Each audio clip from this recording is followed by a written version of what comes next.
ವರ್ಗಕ್ಕೆ ಈ ಸರಿನೇ ಸಿಗಬೇಕು ಅನ್ನೋ ವಿಶ್ವಾಸ ಏನಾದ್ರು ಇದೆಯಾ ಸರ್? ಅಲ್ಲ, ಅದು ನಾನು ಹೇಳಿದ್ನಲ್ಲ, ಇದೆಲ್ಲ ನಮಗೆ ಕಾಂಗ್ರೆಸ್ ಪಕ್ಷದಲ್ಲಿ ತೀರ್ಮಾನ ಮಾಡೋರು ಯಾರು ನಿಮಗೂ ಗೊತ್ತಿದೆ.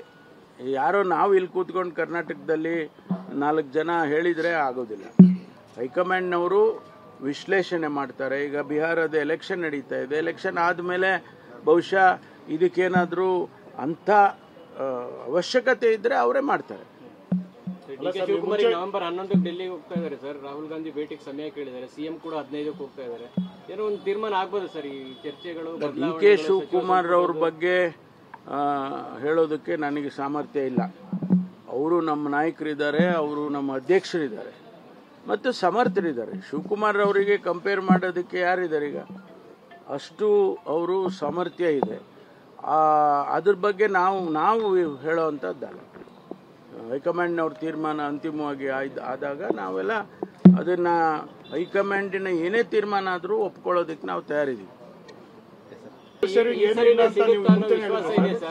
ವರ್ಗಕ್ಕೆ ಈ ಸರಿನೇ ಸಿಗಬೇಕು ಅನ್ನೋ ವಿಶ್ವಾಸ ಏನಾದ್ರು ಇದೆಯಾ ಸರ್? ಅಲ್ಲ, ಅದು ನಾನು ಹೇಳಿದ್ನಲ್ಲ, ಇದೆಲ್ಲ ನಮಗೆ ಕಾಂಗ್ರೆಸ್ ಪಕ್ಷದಲ್ಲಿ ತೀರ್ಮಾನ ಮಾಡೋರು ಯಾರು ನಿಮಗೂ ಗೊತ್ತಿದೆ. ಯಾರೋ ನಾವು ಇಲ್ಲಿ ಕೂತ್ಕೊಂಡು ಕರ್ನಾಟಕದಲ್ಲಿ 4 ಜನ ಹೇಳಿದರೆ ಆಗೋದಿಲ್ಲ. ಹೈಕಮಾಂಡ್ನವರು ವಿಶ್ಲೇಷಣೆ ಮಾಡ್ತಾರೆ. ಈಗ ಬಿಹಾರದ ಎಲೆಕ್ಷನ್ ನಡೀತಾ ಇದೆ. ಎಲೆಕ್ಷನ್ ಆದಮೇಲೆ ಬಹುಶಃ ಇದಕ್ಕೇನಾದರೂ ಅಂಥ ಅವಶ್ಯಕತೆ ಇದ್ದರೆ ಅವರೇ ಮಾಡ್ತಾರೆ. ಶಿವಕುಮಾರ್ ನವೆಂಬರ್ 11ಕ್ಕೆ ಡೆಲ್ಲಿಗೆ ಹೋಗ್ತಾ ಇದ್ದಾರೆ ಸರ್. ರಾಹುಲ್ ಗಾಂಧಿ ಭೇಟಿಗೆ ಸಮಯ ಕೇಳಿದ್ದಾರೆ. ಸಿಎಂ ಕೂಡ 15ಕ್ಕೆ ಹೋಗ್ತಾ ಇದ್ದಾರೆ. ಏನೋ ಒಂದು ತೀರ್ಮಾನ ಆಗ್ಬೋದು ಸರ್ ಈ ಚರ್ಚೆಗಳು? ಡಿ.ಕೆ. ಶಿವಕುಮಾರ್ ಅವ್ರ ಬಗ್ಗೆ ಹೇಳೋದಕ್ಕೆ ನನಗೆ ಸಾಮರ್ಥ್ಯ ಇಲ್ಲ.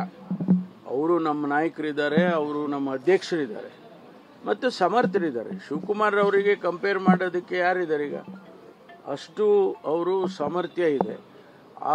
ಅದ್ರ ಬಗ್ಗೆ ನಾವು ಹೇಳೋವಂಥದ್ದಲ್ಲ. ಹೈಕಮಾಂಡ್ನವ್ರ ತೀರ್ಮಾನ ಅಂತಿಮವಾಗಿ ಆದಾಗ ನಾವೆಲ್ಲ ಅದನ್ನು ಹೈಕಮಾಂಡಿನ ಏನೇ ತೀರ್ಮಾನ ಆದರೂ ಒಪ್ಕೊಳ್ಳೋದಕ್ಕೆ ನಾವು ತಯಾರಿದ್ದೀವಿ.